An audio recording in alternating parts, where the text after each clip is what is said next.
Pete Calandra here. This is a companion video for the class I teach in audio MIDI at the Copland School of Music. In today's video, we're going to instantiate an instrument track and learn how to record some basic MIDI. Before we get started, there's one more little bit of setting up that I'd like to go over.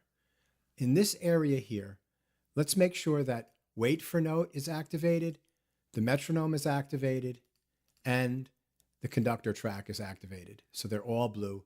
We will leave this one here, which is MIDI merge, deactivated for the time being. We'll get to that in a future lesson. So let's double click on the metronome icon here, and it brings us a new window which has our click and count off options. Now Pro Tools defaults to having the click play all the time when you're playing and recording. I personally don't need to hear the click when I'm playing something back, so I like to set it to only during record. Make sure the count off is off also. So click OK, or you can hit the Enter key, like that. All right.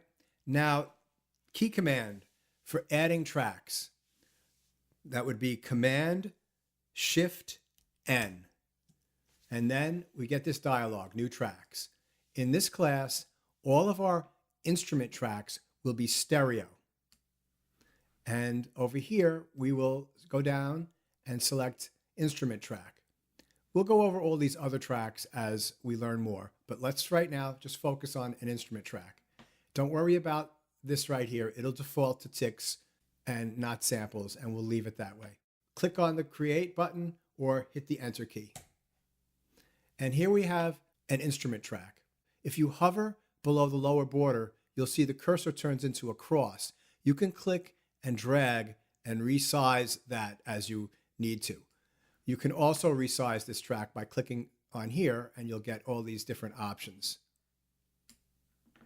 So for right now, we'll just leave it at medium. To add an instrument to this track, we're going to go to the Inserts column right here, select this top box, and we're going to click on that. We're going to go to a multi-channel plugin. Make sure you go to multi-channel and not multi-mono for this. Now, my system is much more sophisticated and complicated than the school's system. So what you would do at school is you would navigate down to the instrument window here, and then you would be able to pick an instrument from this pull-down folder. But as you can see, I've got quite a few instruments. So what I'm going to do is go to Air Music Technology and scroll down, and I'm going to instantiate Mini Grand, which is all the way here. So they're alphabetical.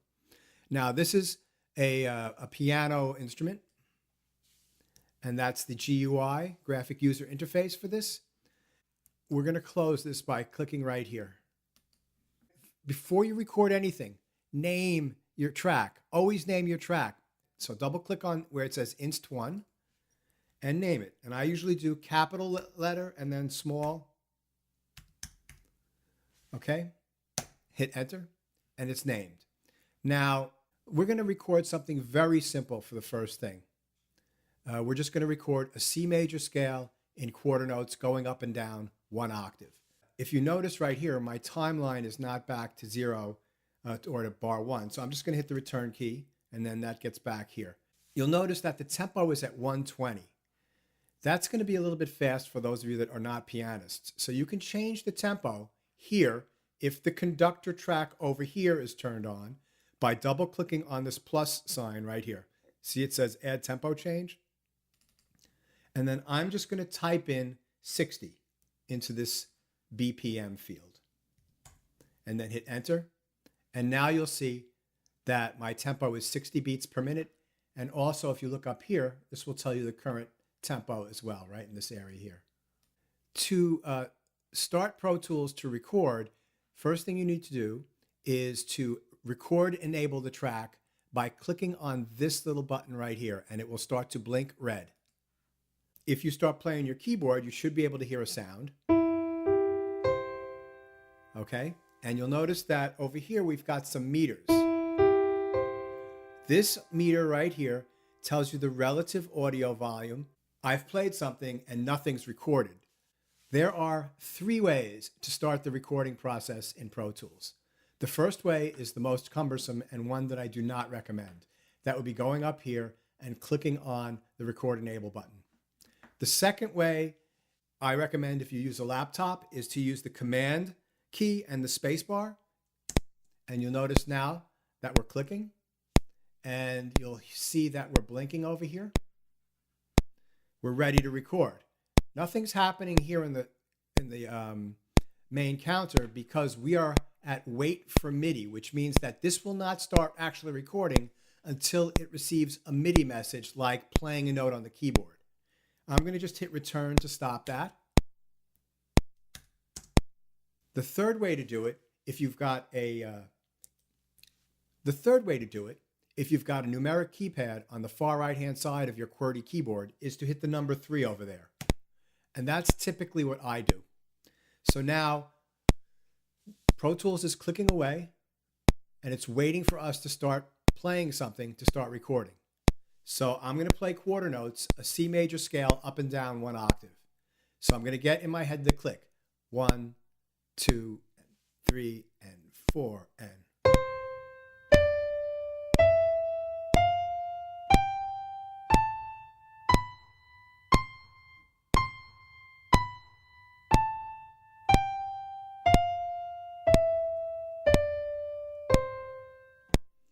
All right, and then hit the space bar to stop.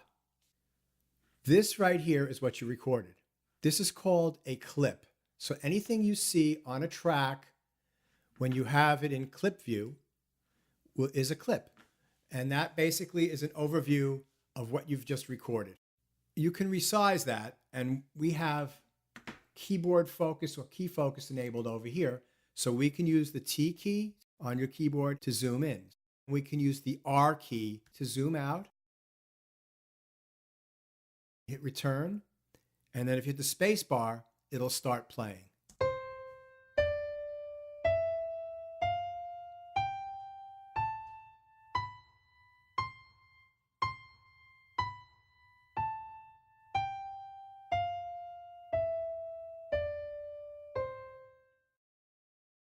I'm going to actually save this, so I'll do Command S, and you should get in the habit of doing that. Pro Tools has an autosave feature, but we're not going to worry about that yet. We're just going to always remember to save things after we've done some work. That's it for this video.